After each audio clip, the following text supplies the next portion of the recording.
Welcome back to my YouTube channel. After a long gap, মই আপোনালোকৰ ওচৰত আহিছো।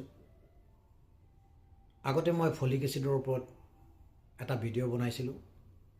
আপোনাৰ ছোৱালীজনী যদি ওয়েট কমিছে তেতিয়াহলে আপুনি ফলিক এসিড টেবলেট 5 mg খোৱাবলৈ কথা কৈছিলো। বিয়া দিয়াৰ ছমাহৰ আগতে আপোনাৰ ছোৱালীজনীক ফলিক এসিড টেবলেট খোৱাৰ কথা কৈছিলো ডেইলি এটা। বিয়া দিয়াৰ পাছতো আপুনি ছোৱালীজনীক ফলিক এসিড প্ৰেগনেন্সি হোৱাৰ আগৰ পৰা খুৱাই থাকিব। তাৰ জৰিয়তে আপোনাৰ ছোৱালীজনীৰ ইনফাৰ্টিলিটি নহব, অবষ্ট্ৰাক্টেড লেবাৰ নহব, আৰু যি সন্তানটো আহিব পেটত সেই সন্তানটো বিকলাঙ্গ নহব। হাইড্ৰমনিয়াছ অলিগোহাইড্ৰমনিয়াছ বেছিকৈ পেটত পানী হৈ যোৱা আৰু কমকৈ পানী হোৱা সেইটো নহব। এই বিভিন্ন কাৰণবিলাকৰ কাৰণে আপোনালোকক মই ফলিক এসিড টেবলেট খোৱাৰ কথা কৈছিলোঁ। থ্ৰিটেন এবৰ্চন, মিছ এবৰ্চন এইবিলাকৰ পৰা ৰক্ষা পাব। এতিয়া নেক্সট ভিডিঅ'টো মই কোনবিলাক কেছ আপোনালোকে ৰেফাৰ কৰিব কোনখন হস্পিটাললৈ সেই বিষয়ে ক'বলৈ লৈছোঁ।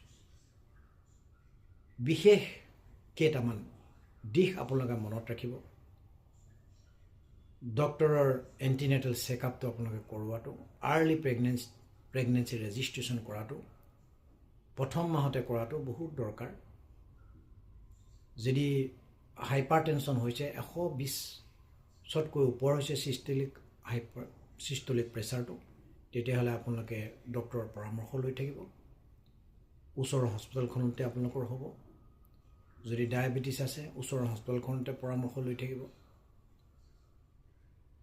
যদি পুনৰ আগতে সিজাৰিয়ান হোৱা কেছ আছিলে তেতিয়াহ'লে সেই কেছটো প্ৰসৱৰ সময়ত আপোনালোকে টাৰ্চিয়াৰী হস্পিটাল অৰ্থাৎ PHCটো নহ'ব, CHCটো নহ'ব, মেডিকেল কলেজত য'ত ব্লাড দিয়াৰ ব্যৱস্থা আছে তাত নিব।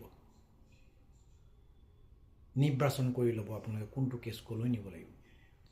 টুইন ডেলিভাৰীৰ ক্ষেত্ৰত যদি দুটা সন্তান আছে পেটত আপোনালোকে গম পাইছে আল্ট্ৰাচাউণ্ড কৰি, তেতিয়াহ'লে আপোনাৰ ওচৰৰ PHCখনত নহ'ব, CHCখনত নহ'ব, আপোনালোকে টাৰ্চিয়াৰী চেণ্টাৰ অৰ্থাৎ মেডিকেল কলেজত নিব, য'ত সিজাৰিয়ানো কৰিব পাৰিব, ব্লাডো দিব পাৰিব। এনেকুৱা কেছ কিছুমান আছে যিবিলাক টুইন ডেলিভাৰী হৈছে বা আগতে সিজাৰিয়ান হোৱা সেইবিলাক কেছ আনি PHCত পেলাই থয় আৰু ৰিকুৱেষ্ট কৰিলেও নিব নিবিচাৰে। অৰ্থনৈতিকভাৱে মানুহ টনকিয়াল নহয়, বহুত মানুহ আছে। বহুতো সুবিধা দিয়াৰ পিছতো তেওঁলোকে নিনিয়ে, ৰিকুৱেষ্ট কৰাৰ পিছতো শেষত মৃত্যুৰ মুখত পৰা আমি দেখা পাইছোঁ। এতিয়া কথা হ'ল কি, আপোনালোকৰ আৰু কিছুমান দিশ আছে। সেইকেইটা হ'ল যদি শ্বৰ্ট হয় মানুহজনী, কোনটো ক্ষেত্ৰত আপুনি শ্বৰ্ট বুলি